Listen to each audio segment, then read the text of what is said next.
یعنی حیات امانت ہے. ہاں موت تو مصیبت ہے. موت کیا ہے؟ مصیبت الموت.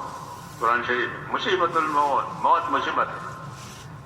تو حیات کہ حیات نعمت ہے. ہاں حیات نعمت ہے. حدیث میں ہے کہ سب سے افضل آدمی کون ہے؟ کہ من طال عمرہ وحسن عملہ، کہ افضل آدمی وہ ہے کہ جس کی عمر لمبی ہوئی اور اعمال اچھے ہوئے. کہ برا کون ہے؟ کہ عمر لمبی ہوئی اور اعمال برے ہوئے.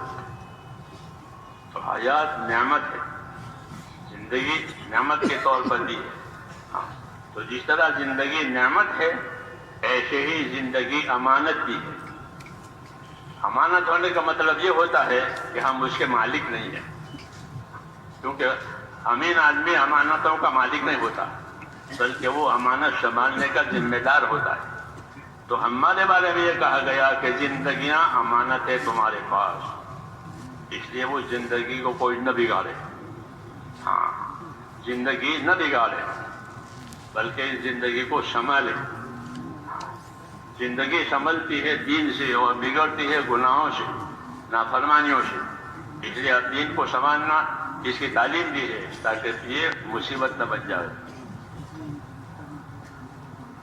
اور ہماری دنیا سنوار دے. یوں مگا ہماری دنیا سنوار دے.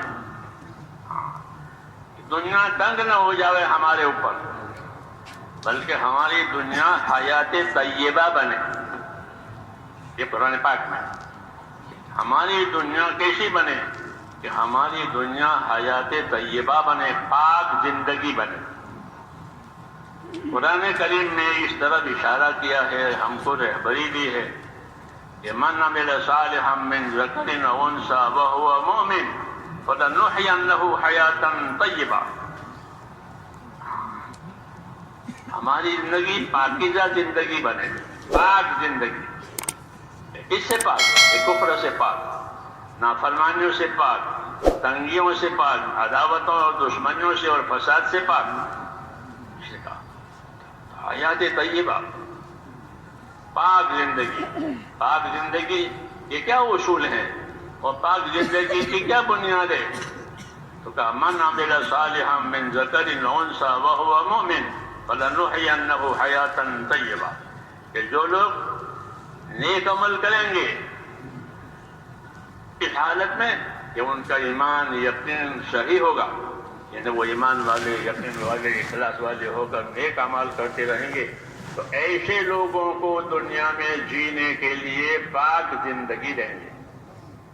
حیاتاً طیبہ، پاک زندگی دی جائے گی کہ وہ کفر سے، نافرمانیوں سے، تنگیوں سے اور دوسری قسم کی بلاؤں سے یہ پاک ہوگی. تو زندگی کے پاک ہونے کا زیادہ نفع یہ ہے کہ زندگیاں چونکہ عبادت کے لیے دی ہے اور یہ رکاوٹیں نہیں ہیں تو عبادتیں زیادہ ہوگی. اور یہی اصل اس کا نفع ہے کہ جو زندگی اللہ نے پاک صاف ستھری دی ہے، فراغت دی ہے، تو اس صاف ستھری زندگی اور فراغت کو اللہ کے حکموں پر لگایا اور عبادت میں لگایا. حدیث پاک میں ہے کہ دو نعمتیں بڑی ہیں جو اللہ کی طرف سے بندوں کو دی جاتی ہے، لیکن ہوتی ہے دو نعمتیں مگر کھوٹ کھانے والے اس میں زیادہ ہوتے ہیں. اللہ تو نعمت کے طور پر دیتے ہیں دونوں نعمتیں، مگر اس میں لوگ کھوٹ کھاتے ہیں. یہ آگاہی ہے تاکہ کھوٹ نہ کھا لیں. جی ہاں، آگاہ کرنے کے لیے یہ اسلوب اختیار کیا گیا تاکہ کوئی کھوٹ نہ کھاوے اور کھوٹ والے راستے پر نہ جاوے. وہ دو نعمتیں ہیں کہ وہ دو نعمتیں کیا ہیں جو لوگوں کو ملتی ہے اللہ کی طرف سے اور لوگ کھوٹ کھاتے ہیں. کہ ایک تو تندرستی ملتی ہے، صحت اس کو کہا، کہ ایک تندرستی کہ اللہ تعالیٰ زندگی میں تندرستی دے، کہ یہ بڑی نعمت ہے. سارے کاموں کا بن جانا اور ادا ہو جانا تندرستی پر موقوف ہے. عبادت ہو، کھانا پینا ہو، کمانا ہو، یہ سب تندرستی پر موقوف ہے. یہ بڑی نعمت ہے کہ دو نعمتیں بڑی ہیں، ایک تندرستی اور ایک فرصت کہ آدمی فارغ ہے. اللہ نے سب کچھ دے رکھا ہے، کوئی فکر نہیں ہے، نہ حال کی نہ مستقبل کی کوئی فکر نہیں، فارغ ہے ایک دم فری.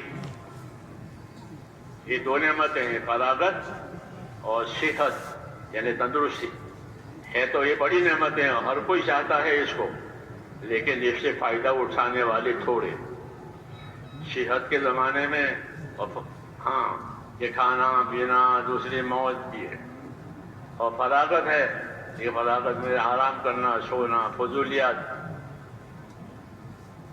یہ چیزیں داخل ہو جاتی ہے تو وہ صحت اور فراغت کا صحیح نفع نہیں ہوتا، بلکہ اللہ تعالیٰ زندگی کا زیادہ زمانہ صحت میں گزرواتے ہر ایک کو اندازہ لگا ہے، ہر ایک کہ اس کی زندگی میں صحت کا زمانہ زیادہ گزرا ہے یا بیماری کا زمانہ زیادہ گزرا ہے، کہ صحت کا زمانہ زیادہ گزرتا ہے، کیونکہ ان کو عبادت کے لیے پیدا کیا ہے۔